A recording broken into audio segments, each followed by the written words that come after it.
Hi, I'm Candice Lapin, and I wanted to talk a little bit today about writing a college essay. So this has been something in the making for a long time, and now that we're in the heat of college essay writing season, I really wanted to create a webinar that helps both parents and teenagers. So if you are a teenager and you're currently stuck thinking about all of the Common App essays and not really understanding or feeling like you have a great story to tell, I really want to help today give you a couple of tips that I think are going to help you push through that feeling of being stuck. So what is the college essay really looking for? And I think the biggest thing you need to focus on when you brainstorm the right essay is you really want to think about a transformative experience. So it's not about, it's not so much about just giving a chronology, because I just even recently read a college essay that was sent to me, and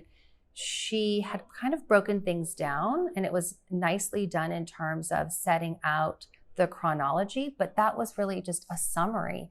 And I think what people forget is that when you present your college essay in your application, what the college admissions office is really looking for is a view into who you are. So you really want to think about, when you're brainstorming, what have been the most pivotal times in your recent life. So one of the things, just to give you an example, I was working with a student, now this was many years ago, but I love this story because the essay that she wrote was so beautifully tied to who she was. So she originally had given me an essay about her love of baking, and she went into an entire story about how baking was a meditation for her, and it was a place for her to relax and really get to know herself. And I thought, that's a great supplemental essay. That's a great secondary essay, but what is something about you that nobody else really knows? Or what is something that you've really struggled with? And so she and I sat down and really brainstormed about, who she was and what her biggest struggles were. And she actually ended up telling me a little known fact, which was that she happens to be a woman that is 6'3". So most people know a lot of women aren't 6'3". And so I said to her, I think that's your story, right? I want to know what it's like to be 6'3" when you walk into a room. What is it like to be 15 or 16 and feel like you're towering over all the other guys in your class? What does that feel like?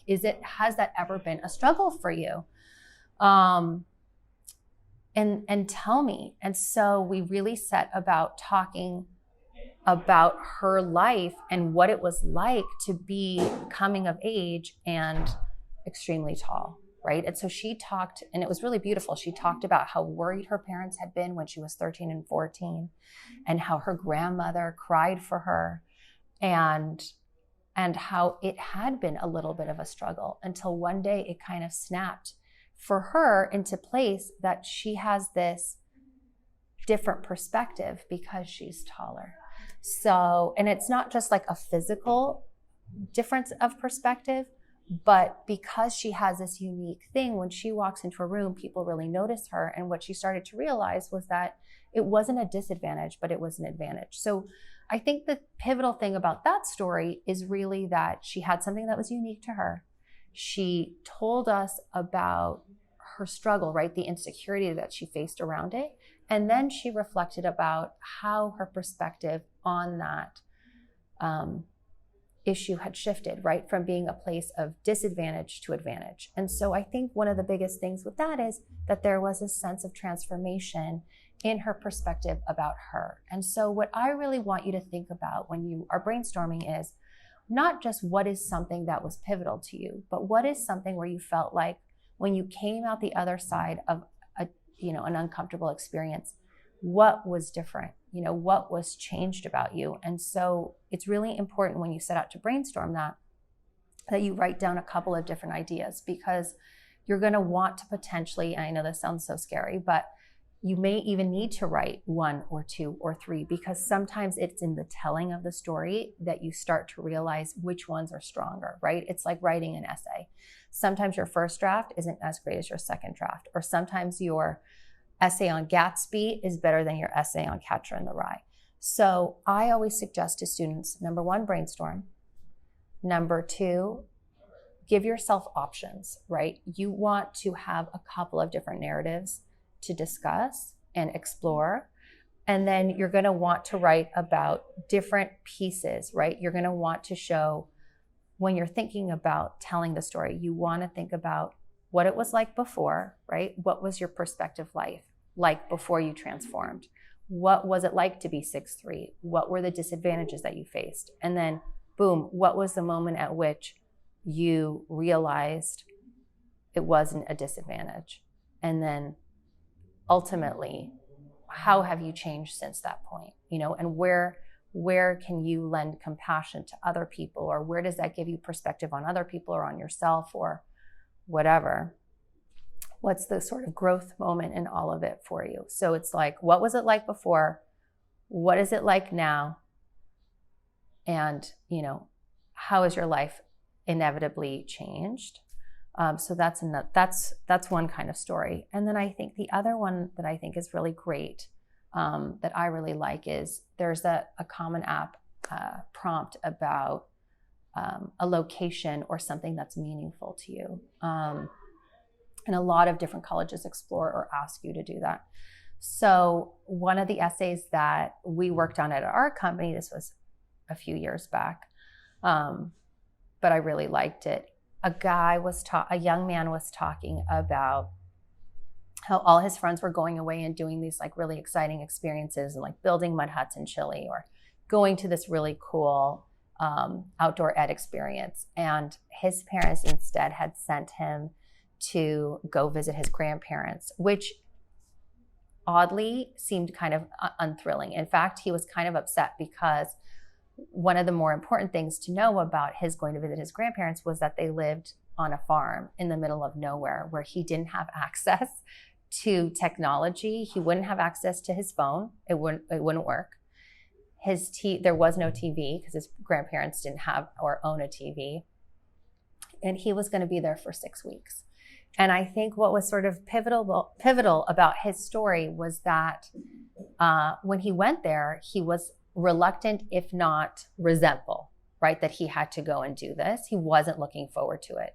But as he spent more time away from technology and away from the distractions and away from, his friends, what he started to realize was how meaningful it was to spend time with his family, how meaningful it was to see this kind of more simple life, and how he felt entirely changed by having disconnected entirely from technology.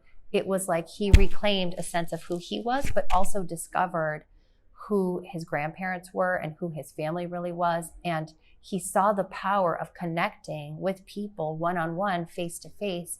And he felt like when he went back into sort of like the real world, right, his world, he inevitably brought this new perspective with him, which was that he really needed to refocus his relationships on having more of these one-on-one connections with people, as opposed to trying to just speak to them through technology.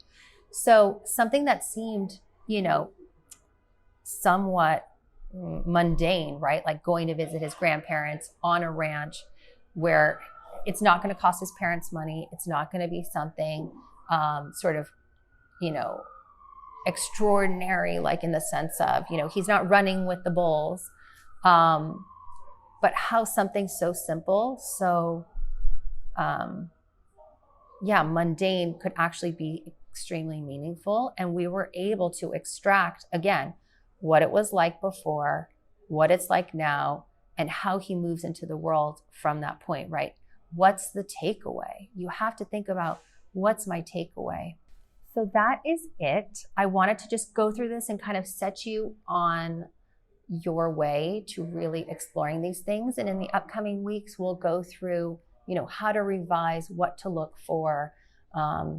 And if you're a parent and you're looking for more questions, or you're looking for more answers on this particular topic, or if you have a child that is stuck, it's really, really important to take it down to its most basic.